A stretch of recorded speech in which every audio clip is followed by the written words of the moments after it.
Nope, no problem, no problem. Right for the president of the council. Hey, Clint, there's copies. Thank you, ma'am. I saw Those are yours. Okay. Yes, maybe. Yeah, hopefully. Yeah,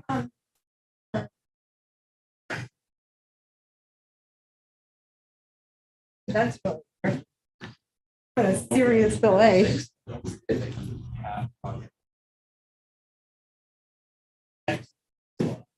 My fans.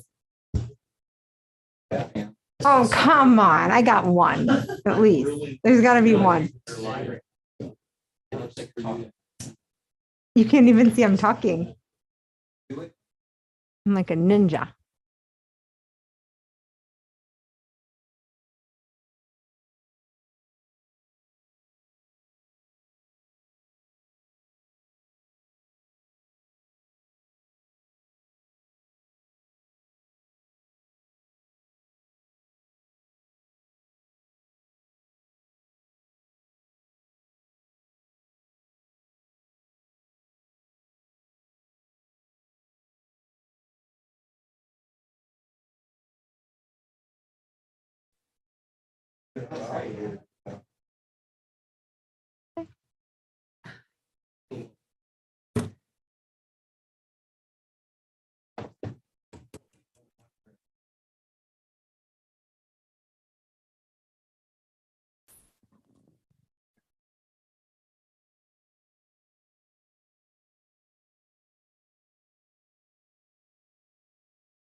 Okay.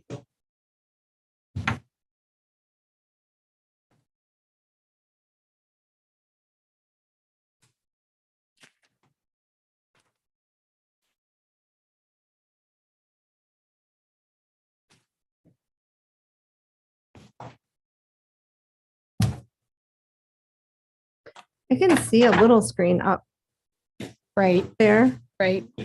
We are unmuted. That would help too, maybe. We're unmuted now. Audio is good. Yeah. We'll find out if that helps.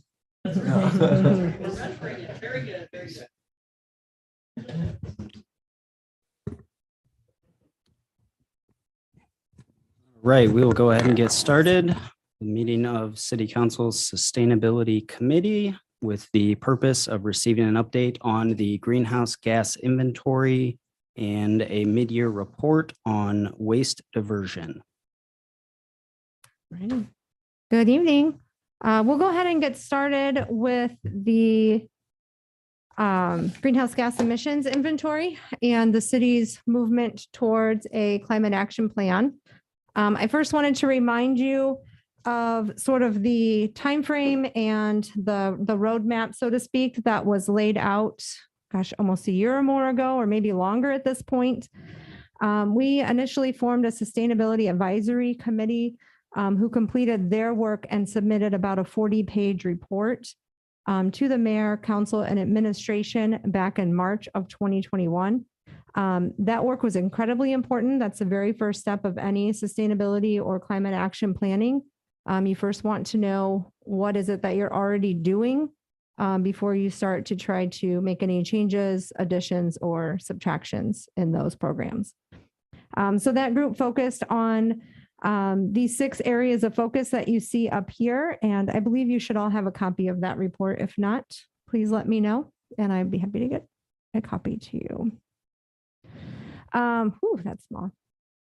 So from there, we had formed a plan to obtain a membership with ICLEI, and through that membership, we gathered or gained access to what's called their ClearPath tool. And what that is a tool that municipalities like ours can use to formulate a greenhouse gas emissions inventory using preset calculators so that we're not having to come up with all of that very hard, complicated math ourselves. And we're also not having to go out and pay consultants bunches of money to do this for us, setting ourselves up for annual payments to them to continue to do it for us. Not as easy as maybe we thought it might be. So that has taken us a little bit longer. And part of that was because we weren't really capturing this data with this kind of context in mind. So we have the data. I mean, we read our meters, but we weren't reading it from the standpoint of, okay, we need to report on each building. One tab, for example, was your employee commute. We'd never surveyed our employees to try to even figure out what are they driving, how far are they driving, those kinds of things. So this first go at it took a little bit longer, but I think subsequent updates to this inventory should go a little bit faster as we've started to wrap our heads around what data is necessary and maybe some better ways of capturing it into the future. So that has been submitted to our technical advisor, and we've asked him to kind of compile a review for us with his team. There are quite a few calculators in there that didn't apply to us, or so we think don't apply to us. So I think there is a very real possibility that maybe they recommend we get a little bit more data. I hope we're finished, but there could be some changes as we move forward, and I'll share a couple of little snapshots with you here in a minute. The next phase of this is to form a climate action planning committee. And the mayor has been kind of asking us for input. I think he's contacted some of you for input. And I think we're very close to having a group of internal and external stakeholders identified who could make up this committee. And I think the intention would be to have that recommendation by end of month. So we're moving pretty quickly on that piece of this puzzle as well. So then what that group will do is they'll take the inventory that's been compiled by the Sustainability Advisory Committee. They will take the data and the information gathered from the greenhouse gas emissions inventory, and we'll start to dive into some of the additional tools that ICLEI has available in the terms of formatting a climate action plan, making some prediction and modeling. And that's, I'm predicting going to be a whole nother learning curve, but again, an invaluable resource as we continue to move the needle forward a bit on this. So I went through a good amount of this already, but our technical advisor recommended that we start with the government operations track. This helps us to wrap our head around this process, to get familiar with the tools and the calculators that are available to us. And of course, we have control over our own facilities. We have control over our fleet. We'd be able to very easily start identifying some areas to make changes or improvement. So that's exactly what we did. Again, as I mentioned, some of this data may adjust a little bit over the next few weeks as we get comments back from our advisor. And then I just wanted to share, I'll pull up a pie chart here in a second, but our largest contributor by category to our emissions are the water and wastewater treatment facilities. So they are huge users of electricity and of course, natural gas to heat the facilities, but we take the full hit for those because we are the owners and operators of those facilities. So regardless of the fact that we have agreements with multiple communities and surrounding communities to provide them with clean water and to treat wastewater, because we're owner operator, we take full. We can add in the notes, that we're taking in water volumes from surrounding areas, but ultimately we're responsible for those emissions. So just a little bit of clarification there when you see that big piece of the pie come up here in a second. And then something of note, our second largest emissions by category are buildings and facilities, which probably is not a huge surprise to anybody sitting here. And the top three that we've just noticed right off the bat are the municipal court, police division, and this current administration building. So of course, this building, hopefully some of that will be addressed with the new facility. Police division continues to come up in numerous conversations. And Unicourt was a little bit of a surprise. So we've already had some consideration to get efficiency smart out there pretty quickly and maybe start trying to tackle that without, waiting for that committee to tell us to do that. So here's the pie chart I mentioned. This is just a really brief overview. We'll get you some better reports once finalized from ICLEI, but this gives you an idea. This purple piece of the pie here is the water and wastewater treatment facilities that I mentioned. And then you can see this lighter orange here is our building and facilities. And then you can see some of the additional categories that we completed here to make up the smaller pieces. So before I move on to this, I'll ask if you have questions about where we're at in the climate action planning stage of the game. I don't have any questions. Okay. Yeah, a couple questions. Are they going to provide us with comps from other communities? I think that we would have to probably go get those. I mean, I could certainly ask. One that they have suggested could possibly be a close neighboring community to maybe get ideas from would be Oberlin. I don't know how closely related. I haven't taken a look at any of the work that they've done, but they use this very same tool. And it's the one that our advisor had mentioned would be a good contact to have.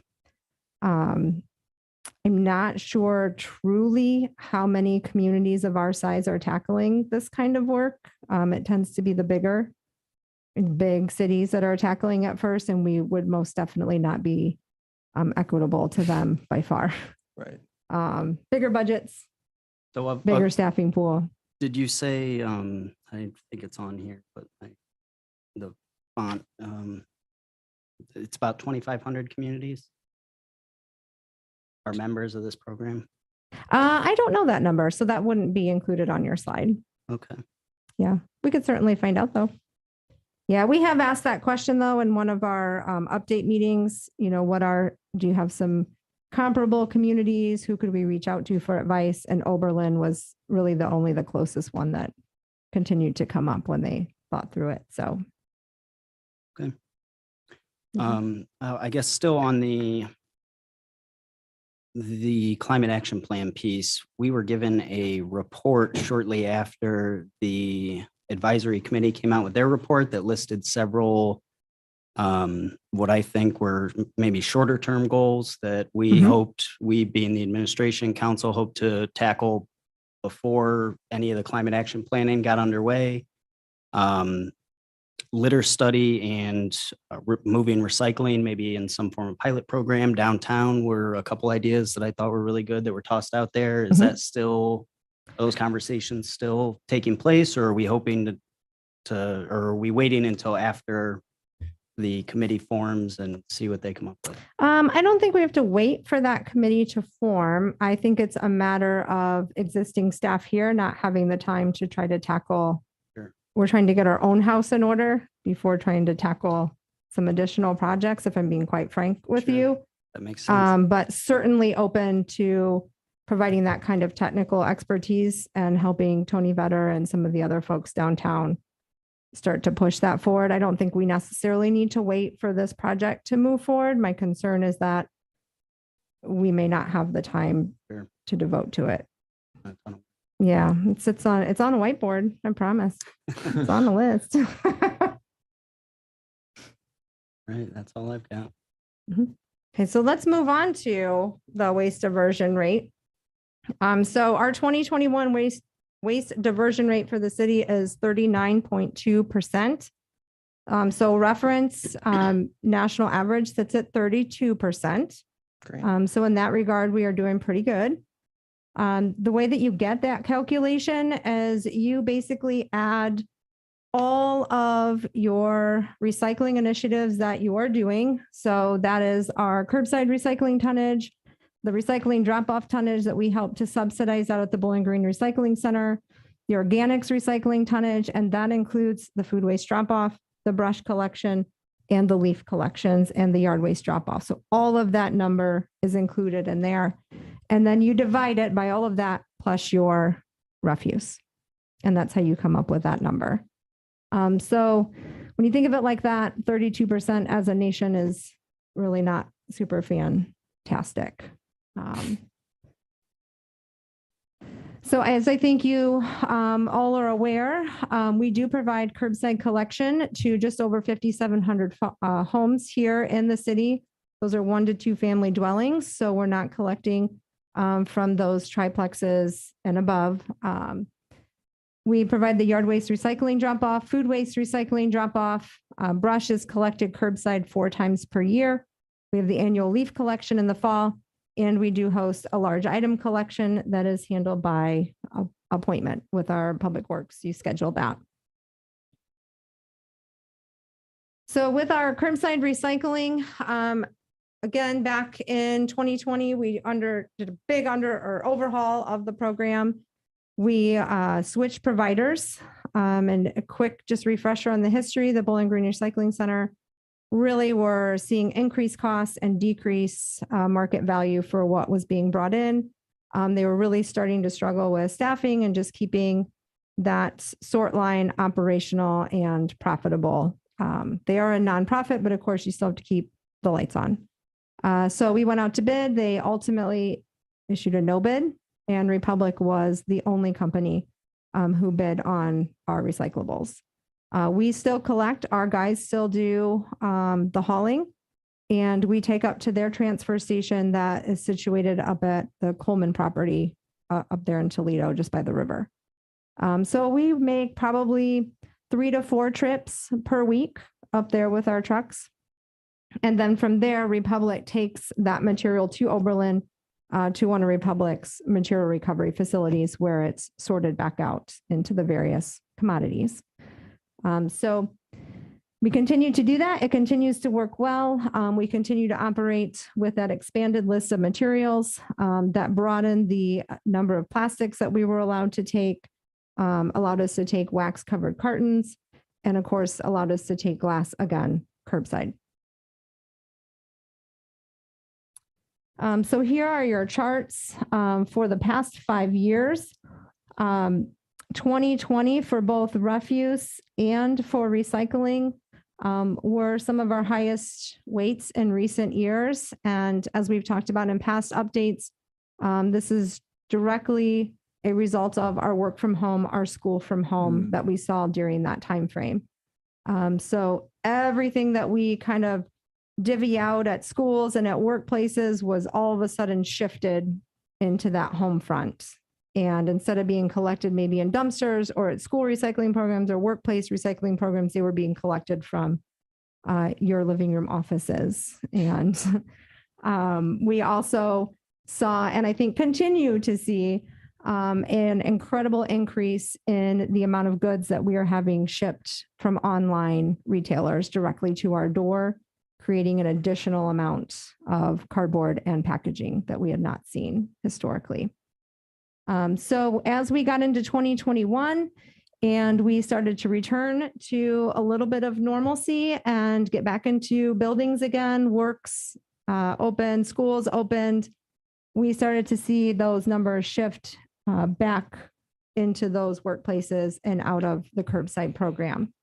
I will say though, that 2021 saw one of our lowest MSW tonnages that we've seen in the past 5 years. So we did see a reduction lower than what was kind of our standard weight. Is it a true reduction? I don't know. I mean, there's just a lot of anomaly out there because of this 2020 data that we have because of this pandemic that's just kind of wreaking havoc on our lives and just how we're handling things. So will this trend continue this year is kind of yet to be seen.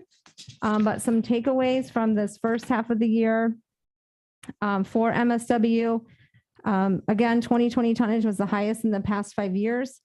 However, I will say we did not see the incredible increase in MSW like a lot of our colleagues saw across the state.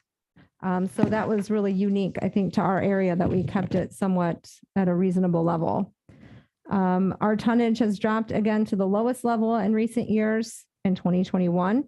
And so far this year, our tonnage is about 3%, 3 to 4% less than what we saw this time last year.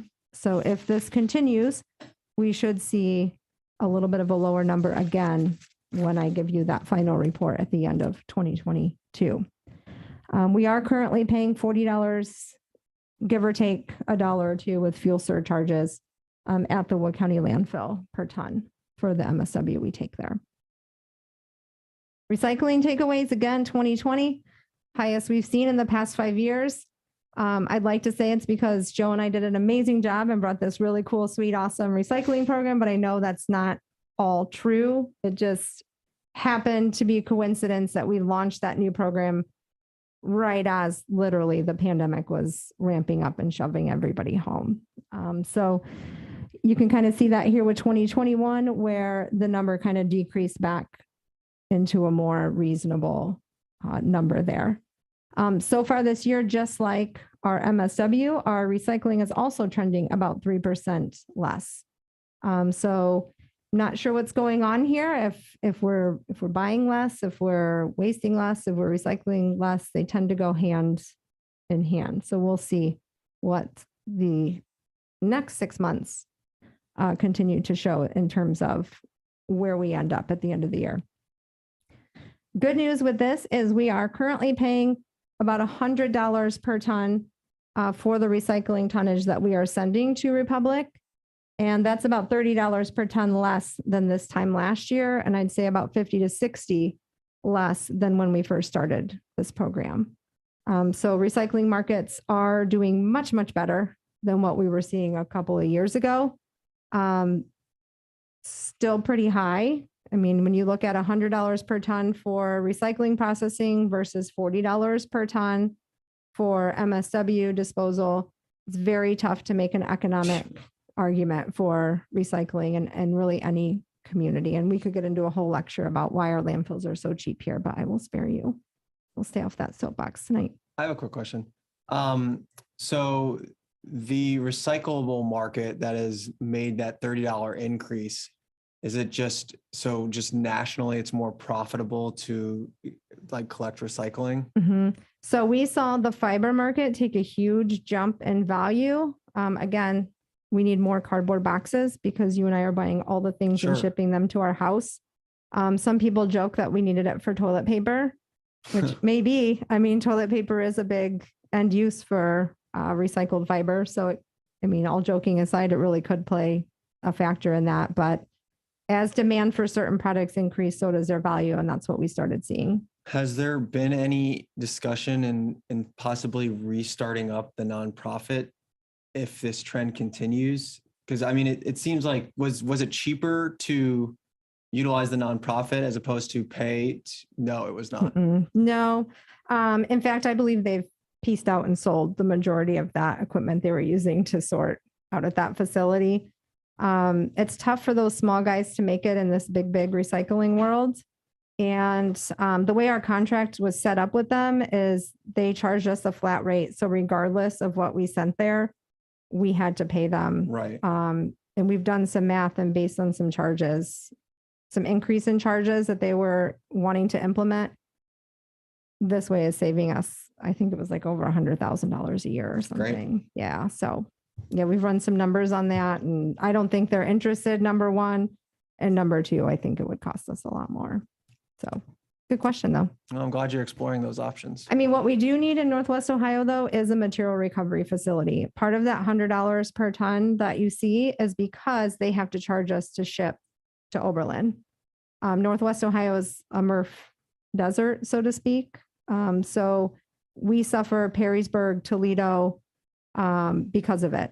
We have to transport our recyclables a bit further down the road to get them to a processing facility. So every chance we get, we put bugs in all of the ears of all of the big guys to try to woo them here. Yeah. So Cool. All right. thank hopefully you. one day. Yeah. The organics recycling, I'll touch on that here briefly. We've got about 5 to 10 more minutes.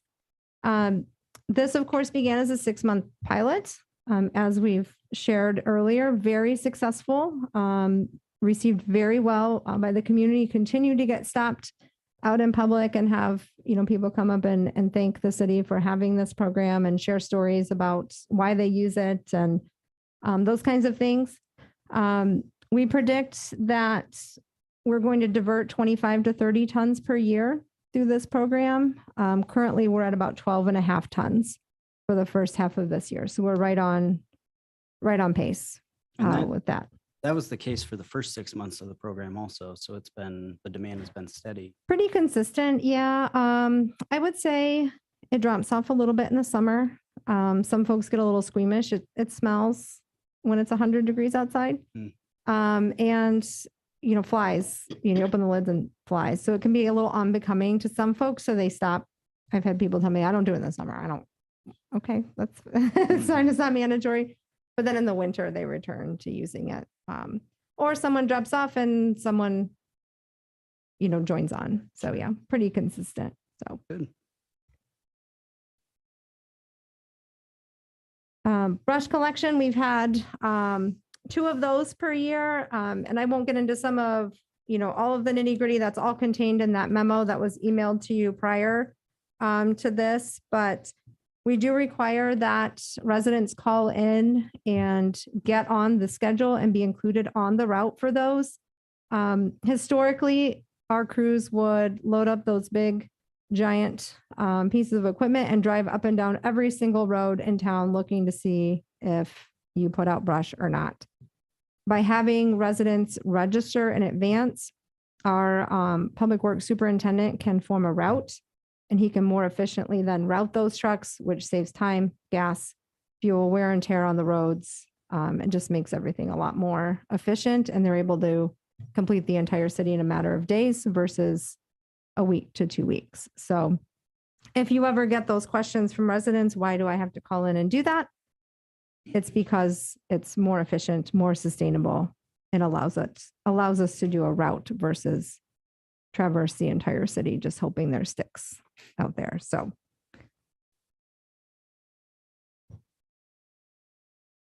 yard waste is handled by a drop off. You can see a photo there. The crews empty those pretty regularly. I do have a number contained in your report that we're already up over 200 tons for the first half of this year. So it is a pretty popular location. This final report for the year will include probably some weight that's attributed to pumpkins because we started encouraging pumpkin recycling at this site for the first time last year. But of course, we're not to pumpkin season yet, so you won't see that in this first half here. And then this is just a reminder of what's accepted curbside. We do a lot of direct education with residents. All of our trucks have cameras. So as our drivers are emptying the contents of either a refuse or a recycling container, they are seeing exactly what's dumping out of that truck. And they know exactly where something that shouldn't be came from. So they report that to us, and we have a whole system of reaching out to them and making sure that they understand how to recycle properly. We're really trying to avoid rejected loads. That would be bad. We also don't want to contribute to fires, explosion, or any kind of safety concerns that tends to arise at those big transfer and processing facilities. So we do kind of a multifaceted approach with a lot of hands involved, and we've got it down pretty good to where we can reach directly. And of course, we still do the annual mailer. We still do outreach at events, and we still are reaching out to the general population, but we really try to hone in on the folks that need the extra education. And then we still offer the Recycle Coach program. So you can see some data in your memo regarding the usage of that. That's available as a mobile app and a web app on our website. And my favorite part of that is the What Goes Where tool, which helps residents search for the harder to recycle items, televisions, electronics, those kinds of things, and where to take those. Cool. And that's 5 minutes to spare. All right. I will take any questions that we can get done in the next few minutes. Jeff, got anything? No, I don't have anything. I appreciate you coming in and Mhm. sharing this information. Looks like a lot of good news. Yeah, I think so. Yeah, I agree. I guess like the next part of the plan would be like, I mean, I'm sure Brian has looked into this, but like, are there any ways that we could look at our wastewater treatment plants and look to see if there's any energy inefficiencies going on there? Yeah, they've actually already implemented quite a few projects to Mhm. start reducing the amount of electricity that they use out there. I think all of this will be on the table as we move forward with this committee. The committee is going to be made up of internal and external stakeholders, and we're recommending that Jim O'Neill, the Assistant Utilities Director, serve in one of those internal stakeholder capacities. And of course, Brian, and I'm sure the Utilities Commission will all be weighing in as they move forward. So Awesome. And then I would assume that kind of as part of the climate action plan, is there an idea there for like new builds would have to reach a certain energy efficiency standard I think to? it's all on the table. Yeah. Yeah, whatever this committee ultimately forms in that document is what we're hoping to have a realistic kind of roadmap, so to speak, moving forward. So And when's the plan to kind of make that act like that actually put in place that group of people? I think the initial very lofty timeline was like this time next year. I wouldn't hold us to that though. I'm a little, Well, is there anything Little we can concerned do to about- help, speed that along or make sure that that process stays on track? I think what'll happen is this group will form and they will start their work and they will start to realize how broad and how massive of a project it is. And many of them are volunteers Sure. or completing other jobs. And I don't think it'll be a matter of it not being a priority. I think it'll just be, we need to be realistic with time. Cool. Yeah, I made some lofty promises on this greenhouse gas emissions inventory and I can't do that again. So. Well, we certainly appreciate all the work mhm, you thank and you. your entire staff is putting into this. Of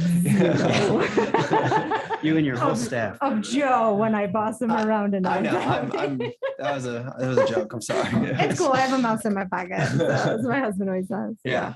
All right. Right. That's all I've got. Mhm. Me Thank you. too. Thank you. Thank you. Thanks, Jeff. Thanks, Nick.